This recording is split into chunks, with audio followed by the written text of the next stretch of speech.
আবার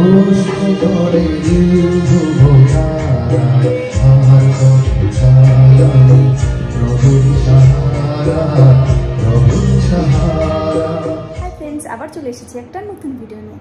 আর এখন বাজে রাত 7টা। এখন থেকে ব্লগসটা শুরু করছি। আজকে না ঘুমিয়েই পড়েছিলাম, তাই বুঝতেই পারিনি কখন সন্ধ্যা হয়ে গেছে।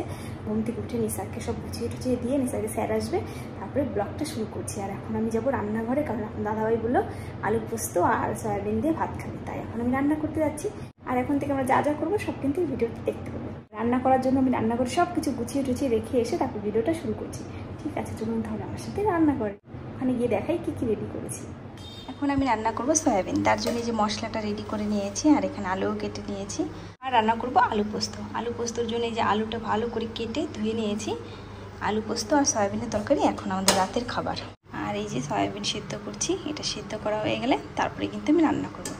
আর সয়াবিন সিদ্ধ হতে এখন এইখানে আমি আলুটা ভেজে নেব। ঠিক আছে, তাহলে আমি রান্না করে নিই, রান্না করে আবার ফিরে আসছি। এই যে রান্না হয়ে গেছে আলু পোস্ত আর সয়াবিনের তরকারি। আর খুব গরম লাগছিল, তাই আমি নিসার্গের ঘরে এসে বসলাম। নিসার্গ বই পড়ছিল আর নিসার্গের তারপরে জামা প্যান্টগুলো সব গুছিয়ে দিলাম স্কুলের। আর জানলা দিয়ে কি সুন্দর চাঁদ দেখা যাচ্ছিলো। চাঁদটা দেখে আর ভিডিও না করে থাকতে পারলাম না। চলুন একটু জুম করে দেখাই। দেখুন কি সুন্দর লাগছে, মেঘের আড়াল থেকে মনে হচ্ছে চাঁদটা একটু নড়ছে হালকা, খুব ভালো লাগছিল। আর নিচে দেখুন শহরটা পুরো অন্ধকার হয়ে গেছে। অনেকক্ষণ পরে ফিরে এসেছি, রাতের সব কাজ হয়ে গেছে। নিসার্গের সকালে স্কুল আছে, সব কিছু গুছিয়ে টুছিয়ে এখন যে ঘরে চলে এসেছি। আপনার দাদাভাই বিছানা করে তারপরে একটু গেল ওই ঘরে, আর নিসার্গ ওই ঘরে আছে। নিসার্গকে এখন ডাকবো, একটু পরে ঘুম পাড়িয়ে দিতে হবে, কারণ সকালবেলা স্কুল আছে তো। আর আজকে না সারাদিন ভিডিওই করতে পারিনি। আপনার দাদাভাই অফিস থেকে এসে মানে ভালো লাগছিল না বলে একটু শুয়ে পড়েছিল, আমিও পাশে শুয়ে পড়েছিলাম। নিসার্গকে ওই ঘরে টিটু ভাই পড়াতে এসেছিলো। কখন যে ঘুমিয়ে গেছি টেরই পাইনি। আপনাদের দাদাভাইও ঘুমিয়ে গেছে, আমিও ঘুমিয়ে গেছি। তারপরে ঘুম থেকে উঠে দেখি প্রায় 6:30 বেজে গেছে। তারপর তাড়াতাড়ি করে উঠে নিসারকে আবার পড়াতে আসবে, ও বই খাতা সব গুছিয়ে টুছিয়ে দিয়ে তারপরে যে সয়াবিন আর আলু পোস্ত রান্না করলাম। দাদাভাই খাবে, সকালেই বলেছিল খাবে, মানে কয়েকদিন ধরেই বলছিল যে আলু পোস্ত খাবে, তাই আজকে আলু পোস্তটা বানিয়েছিলাম। আর এখন আমরা ঘুমিয়ে পড়বো। কালকে সকালবেলা কিন্তু আবার দেখা হবে, সকালের থেকে আবার ভিডিওটা কন্টিনিউ করবো। ঠিক আছে, সবাইকে আজকের মতন গুড নাইট। দার্জিলিংয়ের চা নিয়ে এসেছিলাম, এসেছিল আমাদের অনলাইনে, সেটা এখন কাটছি। একদিন এখন খাইনি গ্রিন টি, এই কদিন আমরা ব্ল্যাক টি খেতাম, আজকে আমরা গ্রিন টি কাটবো। আর একজন আমাদের কমেন্ট করেছিলেন আগের ভিডিওতে যে তোমাদের চা এনে দিতে যে ছেলেটা, সেই ছেলেটাকে তো এখন আর দেখি না। অর্পণ জি কথা বলেছিলেন, অর্পণ জি এখন ট্রান্সফার হয়ে গেছে তো কালিম্পংয়ে, মানে পোস্টিং, তার জন্য এখন আর আসে না বেশি। এখানে আসলে অবশ্যই দেখাবো। এটা আবার কি সাথে এই যে এটা দেখো কিছু লেখা আছে, সেকেন্ড ফ্ল্যাশে এমনি স্যাম্পল দিয়েছে চেক করার জন্য, খাওয়ার জন্য। এগুলো কি সেকেন্ড ফ্ল্যাশ তো হবে, এগুলো সেকেন্ড ফ্ল্যাশ হবে। তাহলে দুটোই বানাই। ওটা ব্ল্যাক টি, কিন্তু ব্ল্যাক টি, ও ব্ল্যাক টি খাওয়া দিয়েছে, যাতে ব্ল্যাক টি আবার খেয়ে আমাদের আবার যদি ব্ল্যাক টি ভালো লাগে অর্ডার করি, তার জন্য একটু টেস্ট করার জন্য। আর ওই যে বাবাই চলে এসেছে। বাবাই আজকে কি বাজার করে আনছে জানি না, আজকে কিছু নাই না। চা খোলো। ও ভিতরে আরেকটা প্যাকেট আছে, কাটানো ছিল ভিতরে, কাগজের প্যাকেট ছিল তো। ওটা নিয়ে আসো, যাও ওটা নিয়ে আসো। এই যে ব্ল্যাক টি না, এটা কিন্তু গ্রিন টি। আরেকটা দেবো না? যাই না, দাও যা কিছু দাও। আর দেবো না, এবার ঢেকে দাও, এটা ভরে রেখো। ঝরঝর করে পড়ছে, এই যে ঝরঝর করে পড়ছে চা, ঝরঝর করে পড়ছে। এমন ফাঁকা ফাঁকছে প্যাকেটটা, এইটা ধরবে না মনে হয় এটার মধ্যে।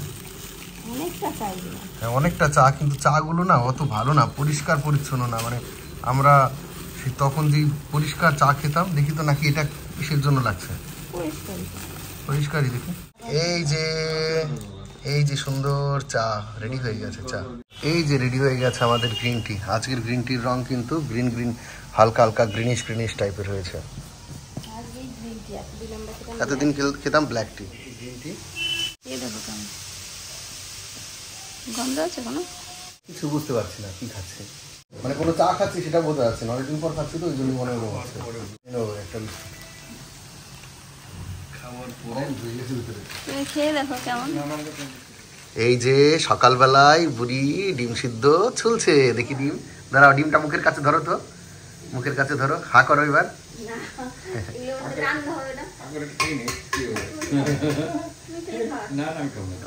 সবাই খাওয়া ডিম একটা, একটা খাও ডিম। না বুড়ি ভালোবাসে খুব, গরম গরম ডিম খাও। সিদ্ধ ডিম তো বুড়ির সাংঘাতিক প্রিয়।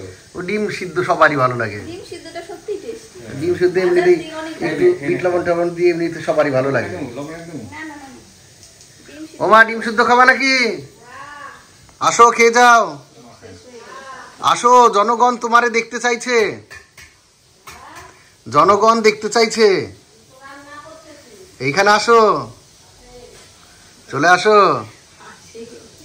দেখি ডিমগুলো একসাথে কেমন দেখা যায় সবগুলো ছোলার পরে।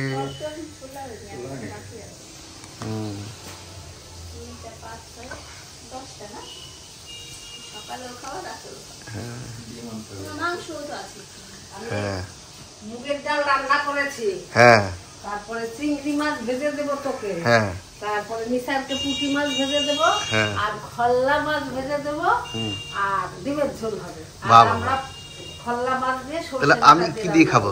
হ্যাঁ, আমি ও আমি তো ডিমের ঝোল দিয়ে খাবো। হ্যাঁ, ডিমের ঝোল দিয়ে খেলেই হয়ে যাবে আমার। খল্লা মাছ কি মাছ ওই বলে দাও। খল্লা মাছ আসলে ওটার নাম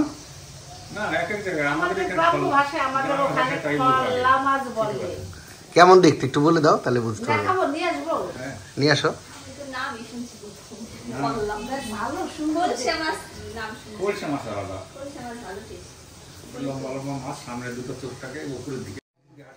মানে দেখি শক্ত শক্ত হেভি সুন্দর মাছ। এই তো বাটা মাছের মতনই দেখতে, মাছের মাথার উপরে চোখ। ও চোখগুলো মাথার উপরে, তাই না? এই মাছগুলো কখনো জলের তলায় যায় না, উপর দিয়ে ভাসে, উপর দিয়ে ভাসে। মাথা চিংড়ি মাছের মতন চোখগুলো। কাটার জন্য আর ইয়ে তোর মাথাটা হচ্ছে কি যেন বলে, পার্শে মাছের মতন একটা কাটার জন্য রয়েছে। ঠিক আছে, খাও তাহলে। না না খাবো না। বলো কি আমি কটা ডিম আছে এখানে বলো তো, না দেখে গুনে বলবা কটা ডিম আছে বলো। কটা ডিম? হ্যাঁ, 1 2 3 4 5 6 7 8 9 10। হ্যাঁ, 10টা ডিম আছে। ঠিক আছে। ও তোমার জন্য আমি বেশি রাখছি যেটা। ও মানে ভাঙা গুলো ডিমগুলো, আর এই যে এটা ও ভাঙা ডিমগুলো তোমার, তাই তো? ঠিক আছে, চলো। আপনার দাদাভাই গানের প্র্যাকটিস করার জন্য সকালবেলায়, ছুটির দিন শনিবার, ওই যে সব নিয়ে রেডি হচ্ছে, এখন গান করবে। কিন্তু এই গানগুলো না শোনাতে পারবো না, কপিরাইট দিয়ে দেবে। মিউজিক দিয়ে গান করে তো, হ্যাঁ, গানগুলো পরে ভালো আগে প্র্যাকটিস করে নিক, তারপর ভালো করে শর্ট ভিডিওতে দিয়ে দেবো, তাই তো? তাকাচ্ছেন না কেন দিকে? তাকে কিছু বলো। কি বলবো? বলো তোমার গান করতে কেমন লাগে? গান করতে কেমন লাগে? গান করতে ভালোই লাগে। খালি ভালোই লাগে? হ্যাঁ। তাই ঠিক আছে, বলো তাহলে তোমার আমাকে কেমন লাগে? তোমার আমাকে কেমন লাগে? যখন খুব জোরে পটি পায় তখন কোথাও খুঁজে পাওয়া যখন যায় না, পায়খানা বাথরুম টাথরুম কোথাও খুঁজে পাওয়া যায় না, অনেকক্ষণ পরে যখন খুঁজে পেয়ে করার পর যেমন শান্তি লাগে, ওরকম শান্তি লাগে। কি সিরি, তুমি আমার কিসের সাথে তুলনা করলা? হাই রে কপাল, তুমি জিজ্ঞাসা করলে না আমার তোমাকে কেমন লাগে? না, আমি সব ফালতু কোশ্চেন করি না। হ্যাঁ, ফালতু কোশ্চেন করি না। ঠিক আছে, গান শুরু করে দিয়েছে, পরে গেলাম।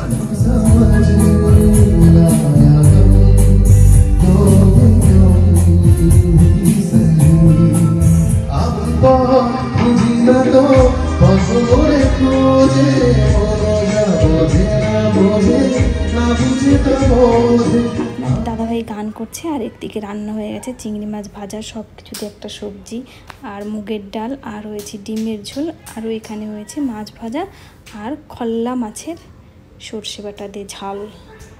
এই যে এখন আমি আর নিশাক বসে আছি, নিশাক একটু বই টই পড়ে আজকে তো শনিবার ছুটির দিন, দাদাভাইও বাড়িতে আছে, নিসার্গও বাড়িতে আছে। আর আপনাদের বলেছিলাম না নেক্সট ভিডিওতে নিসাক যখন আমার পেটে ছিল, মানে আমরা যখন প্রেগনেন্ট অবস্থায় ছিলাম তখনকার কিছু ভিডিও পেয়েছি, সেগুলো শেয়ার করব। আর এখন সেই ভিডিওগুলো শেয়ার করব। তখন কিন্তু আমাদের অত ভালো ক্যামেরা ছিল না, একটা ভিডিও ক্যামেরা তবু আপনার দাদাভাই কিনেছিল। তখনকার দিনে ওইটা অনেক ভালোই ক্যামেরা ছিল, আর তখন আমরা জানতামও না যে কোনো দিন ব্লগ করব, তাহলে আরও সুন্দর সুন্দর করে ভিডিওগুলো করা যেত। ওই মাঝে মাঝে কোনো অনুষ্ঠান কিংবা কোনো সময় যদি ইচ্ছা হতো আপনার দাদাভাই একটু ভিডিও করতো, ওইটাই আছে। কিছু কিছু আরও ছিল, কিন্তু সেগুলো এখন আমি খুঁজে পাচ্ছি না, পরে যদি কখনো পাই সেগুলোও দেখাবো। ঠিক আছে, কিছু কিছু ভিডিও তাহলে আছে, সেইগুলো আপনারা দেখে নিন। নিসার হওয়ার মানে কিছুদিন আগের ভিডিও কিন্তু আছে, আমরা বাড়িতে এসেছিলাম। তারপরে ভিডিওতে আপনারা কিছু মানুষ দেখতে পাবেন যাদের আপনারা এখনও দেখেননি, কিন্তু তারা আমাদের খুব আপন। ঠিক আছে, চলুন তাহলে ভিডিওটা দেখে নিন। তুমি কীভাবে নামবা? কি দারুণ, দেখো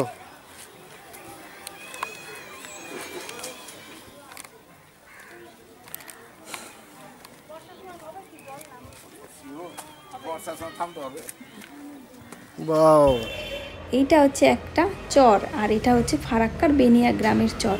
কত বাচ্চারা ওই চরের মধ্যে খেলা করছে, খুব সুন্দর জায়গাটা। ভিডিওর থেকে অরিজিনাল অনেক সুন্দর। আর দূরে দেখা যাচ্ছে ওই যে ফারাক্কার ব্যারেজ।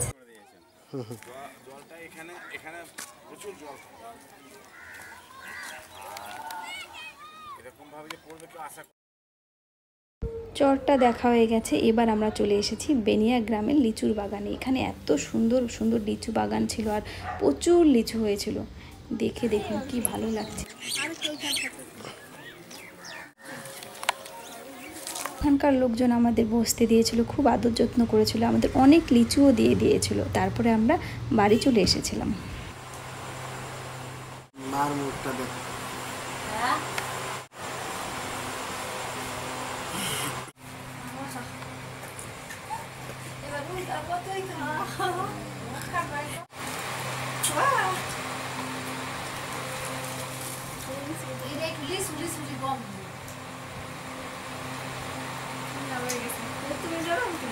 আমাদের অনেক লিচু গিফটও করেছিল, আবার অনেক লিচু আমরা কিনেও নিয়ে এসেছিলাম, কারণ আমরা এরপরেই বাড়ি চলে যাই। তারপরেই কিন্তু বাড়ি গিয়ে নিসার ঘরে। কিছুদিন আগেই আপনার দাদাভাই একটা ভিডিও ক্যামেরা কিনেছিল, আর এই ভিডিও ক্যামেরা দিয়ে কিন্তু আমরা শ্যুট করছি। ভাবিনি যে এইগুলো কোনো দিন আবার ভিডিওতে দিতে পারবো।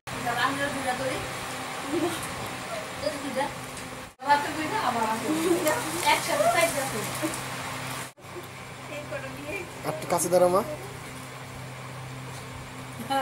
একটু বুড়ির কাছে দাঁড়াও।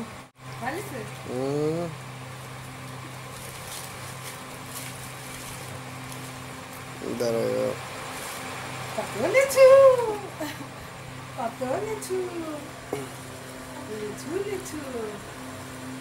বাহ, আরো কাছাকাছি করে লিচু ধরো। বাহ,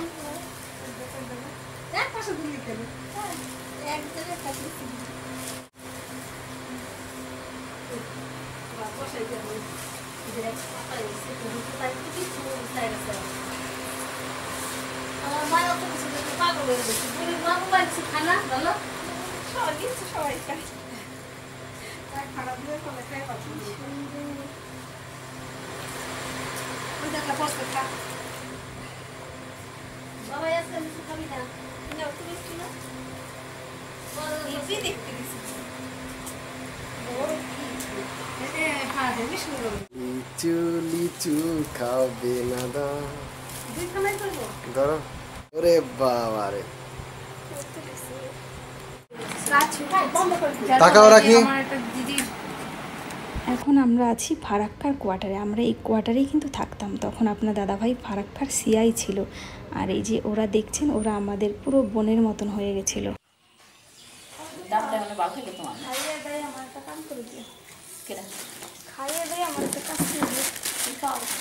একটা নাইটি কাইটা দেবো, খালি একটু সেলাই করবো।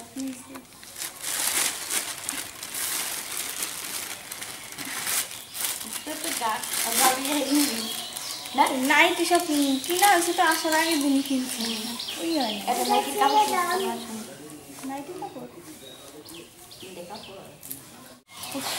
বিশাল গরম। ছবি তুলতেছো?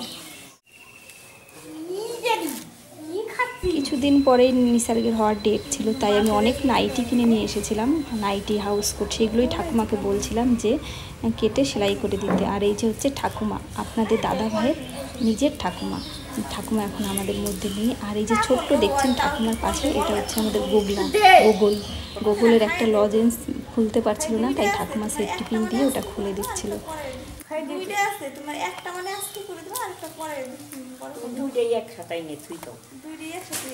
টিভিতে চালাই দেখবো। এবার আমরা চলে এসেছি একটা বিয়ে বাড়িতে, আমার মাসির ছেলের বিয়ে বাড়িতে। আর প্রত্যেক দিন তো আগে ভিডিও করা হতো না, মাঝে মাঝে কিছু সময় ভিডিও করা হতো। আর এই যে বসে আছি, আমার একটা মামার মেয়ের সঙ্গে কথা বলছিলাম, ও বাচ্চার কথা কিছু বলছিল আমাকে। বাবা ঘুম পাড়ায় কি করে পায়ের উপরে নিয়ে বালিশের উপরে বাবা অনেক ধরো আমি ভাত খেতে গেলাম দুপুরবেলা, ঘুমাচ্ছে না, বাবা রাত্রিবেলা কত আমার সবসময় ভালো লাগে নাকি বলতে একা একা, তখনও সবারই গায়ে আরে বাবা বাবা করে পাগল।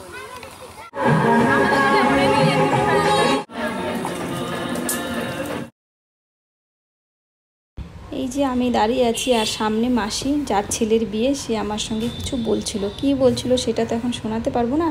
আর এই যে আমি শাড়ি পরা আছি, আমি কিন্তু আগে যখন নিসার পেটে ছিল সবসময় মানে কোথাও গেলে ডক্টরের কাছে কিংবা দূরে কোথাও গেলে সবসময় শাড়িই পরতাম, আর ঘরে যখন থাকতাম তখন নাইটি পরতাম, কারণ চুড়িদার কুর্তিগুলো এত টাইট হয়ে গেছিলো যে ওইগুলো পরাই যেত না। এই যে এখন যেই দুজনকে দেখতে পাচ্ছেন, এদের আপনারা আগে কখনোই দেখেননি। এটা হচ্ছে আপনাদের দাদা ভাইয়ের বড় পিসি, আর এই যে বড় পিসির মেয়ে গুড্ডি। কিছুদিন আগে বলেছিলাম না মেয়ে হয়েছে, এই যে গুড্ডির মেয়ে হয়েছে। ওরা আগে অনেক আসতো আমাদের বাড়িতে, এসে থাকতো। বড় পিসিরা যখন আসতো খুব মজা করতাম আমরা সবাই মিলে, কত কিছু করতাম একসাথে। এখন গুড্ডির বিয়ে হয়ে গেছে, বড় পিসিরাও সব বাইরে থাকে, তাই আসতে পারে না। গুড্ডি, এই ভিডিওটা যদি দেখো তাহলে প্লিজ কমেন্ট করে জানিও, তোমাদের আমরা খুব মিস করি। তাহলে কেমন লাগলো আমাদের আগেকার ভিডিওগুলো? আর এরপরে কিন্তু ভিডিওতে দেখাবো নিসার যেদিন হয়েছিল সেদিনকার ভিডিও, তারপরে নিসার ঘর পরে আপনার দাদাভাই নার্সিংহোমে দেখতে যেত, তারপরে নিসারকে বাড়ি নিয়ে এসেছিলাম, নিসারকে মাসিরা নাচাতে এসেছিলো, সব ভিডিওগুলো আছে। আপনারা যদি দেখতে চান তাহলে প্লিজ কমেন্ট করে জানাবেন, তাহলে আমরা সব ভিডিওগুলো পরপর শেয়ার করবো। ঠিক আছে, তাহলে আজকের ভিডিওটা আর বড় করছি না, এখানেই শেষ করছি। দেখাবে নেক্সট ব্লগে। টাটা, বাই।